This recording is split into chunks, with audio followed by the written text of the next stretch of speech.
so disguised, I just can't live a lie anymore. Troupe. Troupe. Troupe. Troupe. Ah, c'est vous! Bah, je m'ennuyais, j'étais tout seul. Eh oui, je fais du théâtre et je suis tout seul. De tous les théâtreux, vous en trouverez peu qui traînent en troupe. Certains comédiens postulent au gré des castings, d'autres s'agrègent à des compagnies ou pensionnent dans divers collectifs. Ceux qui s'attroupent restent rares. Les troupistes des troupes se regroupent bien plus fermement que les compagnons d'une compagnie. Ils vivent ensemble, voyagent ensemble, et dans le bouillonnement des artistes amoncelés, ils créent ensemble. À l'origine, difficile de trouver plus informel que ces associations qui gravitaient autour des saltimbanques. Elles seraient restées dans l'ombre et le crottin des fois, sans l'intervention de la troupe de Molière, l'illustre théâtre, qui entre la première dans l'histoire, avec un grand H.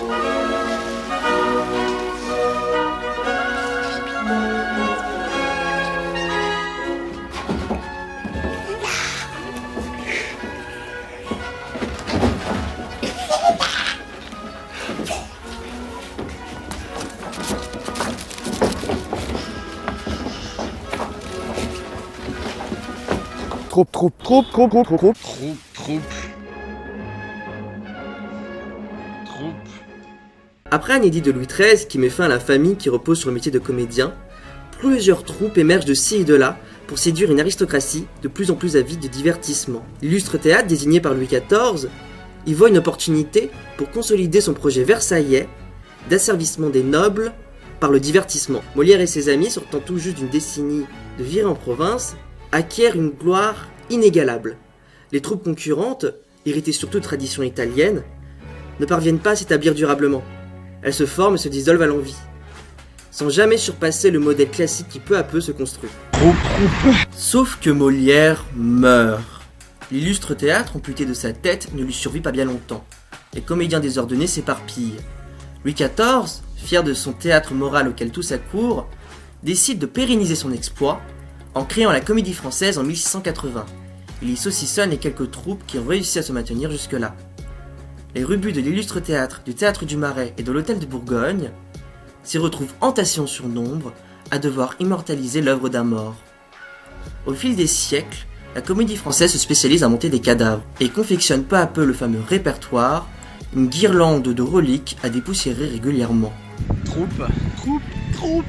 Difficile à dénicher les troupes qui échappent au mécénat public. À vouloir capturer Molière à sa mort, le figer en symbole national dans l'imaginaire naissant, le roi Soleil l'a en quelque sorte cristallisé, condamné au purgatoire, à être éternellement travesti dans les bouches les plus adroites et modulables. La tradition a perduré à travers 6 règnes, 2 empires et 5 républiques.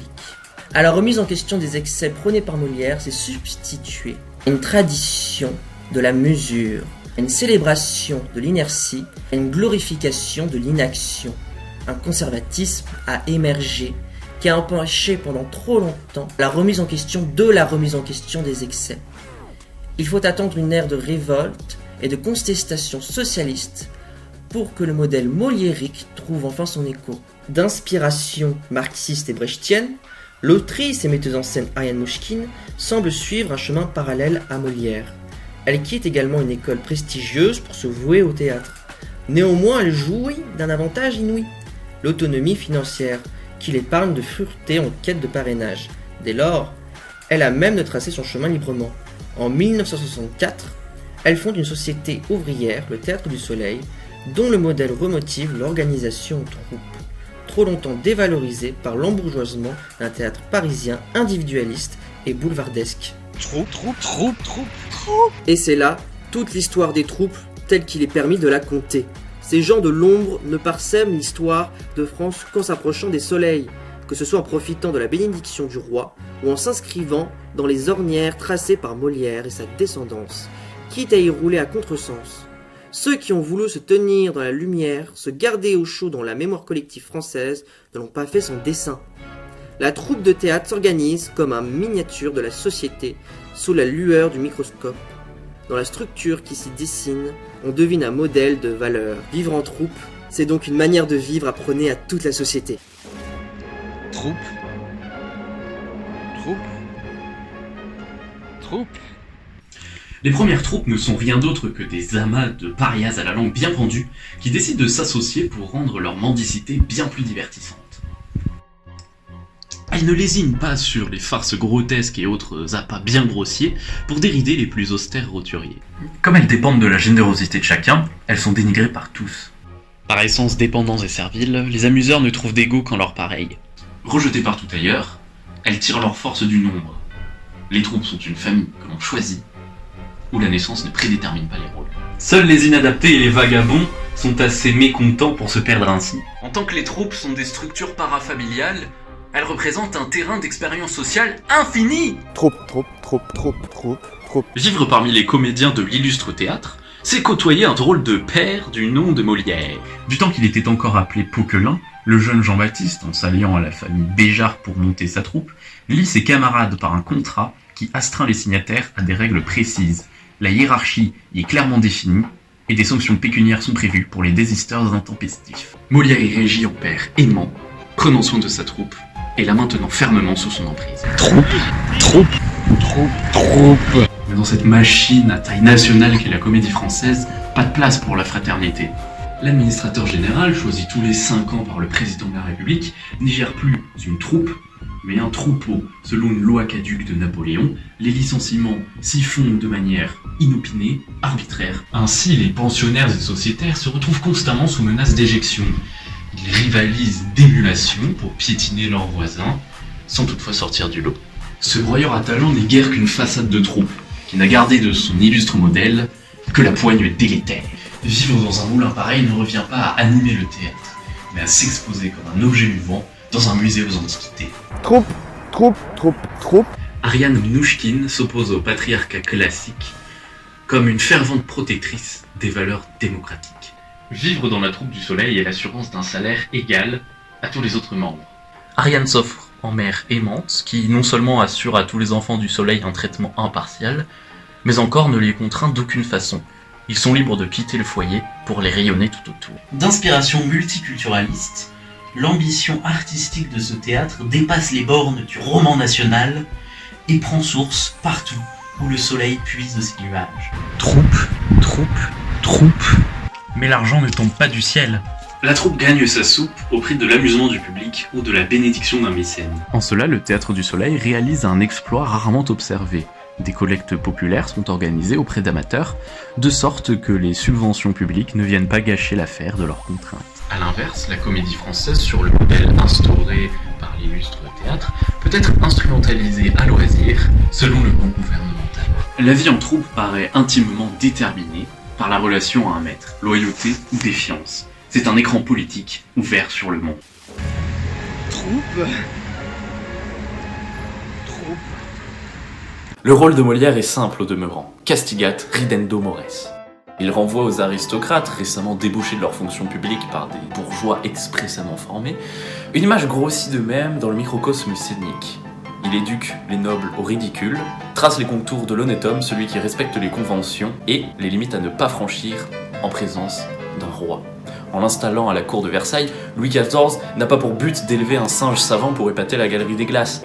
Il érige un phare, véritable réplique miniature de la société versaillaise, si subjugant que le contemplateur voulant se figurer l'original se retrouve vite aveuglé. Il joue le rôle d'un soleil dans un jeu de faisceaux. Louis XIV endosse alors légitimement le rôle du père dans une famille où lui seul choisit les rôles. Sa troupe est la France et il en est le metteur en scène. Il plante les jalons d'une société familiale titanesque, reliée seulement par quelques symboles culturels qu'il compte renforcer au plus vite.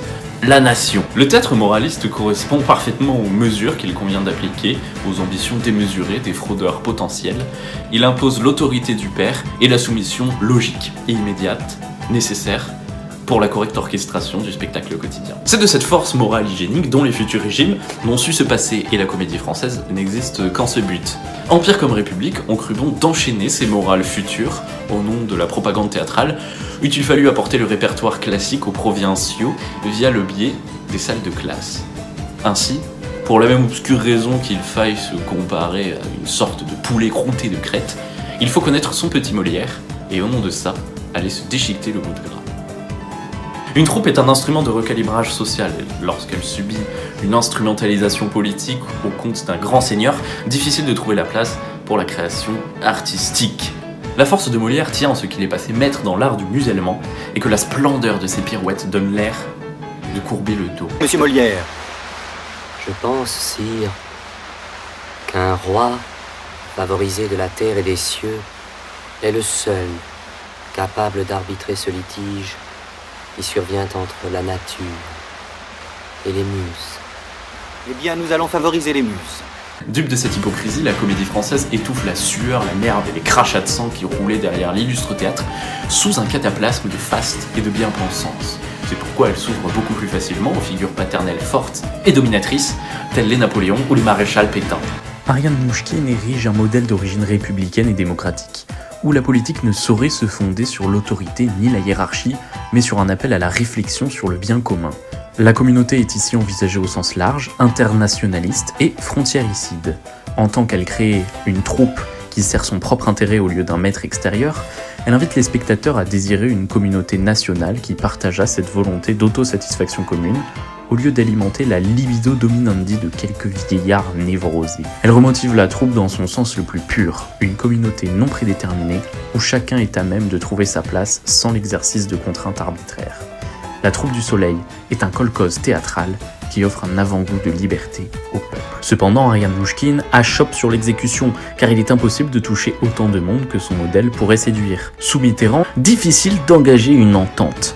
Il faut attendre la candidature de Ségolène Royal en 2007 pour qu'elle décide de s'appuyer sur une femme de pouvoir, et qu'enfin les problématiques humanitaires couvertes par son théâtre cessent de voguer à contre-courant des préoccupations autoritaires des gouvernements successifs. L'histoire lui aura donné tort et renfoui le bec dans l'ombre. Oh, vous êtes toujours là? Félicitations. En fin de compte, peut-être que le Théâtre du Soleil est l'exception qui confirme la règle, le bref éclat d'une éclipse lunaire. Il semble en effet que le modèle de la troupe théâtrale disparaisse peu à peu du devant de la scène, pour laisser place à des amuseurs, bon enfant, qui font autrement. Les rares tentatives d'accaparation de l'attention par un modèle de troupe fonctionnel sont noyées dans tout le reste. Les troupes sont des échantillons d'interaction sociale en vase clos, avides de publicité et d'exemplarité. Elles dessinent des schémas de relations possibles que les spectateurs adoptent ou adaptent. Parmi les 1000 manières de vivre en troupe qui ont traversé les murailles des siècles, seule constelle l'histoire, celle dont les rois se sont entichés de faire un outil. Il ne tient qu'à nous de nous réapproprier cet outil, pour se charger des problèmes, avant qu'ils nous chargent. Ah, monsieur Molière, on me dit beaucoup de mal de votre pièce, monsieur. Je supplie votre majesté de s'éclairer elle-même sur cette matière, car il est très assuré, sire, qu'il ne faut plus que je songe à faire de comédie si les Tartuffes ont l'avantage, qu'ils prendront droit par là de me persécuter plus que jamais, et voudront trouver à redire aux choses les plus innocentes qui pourront sortir de ma plume.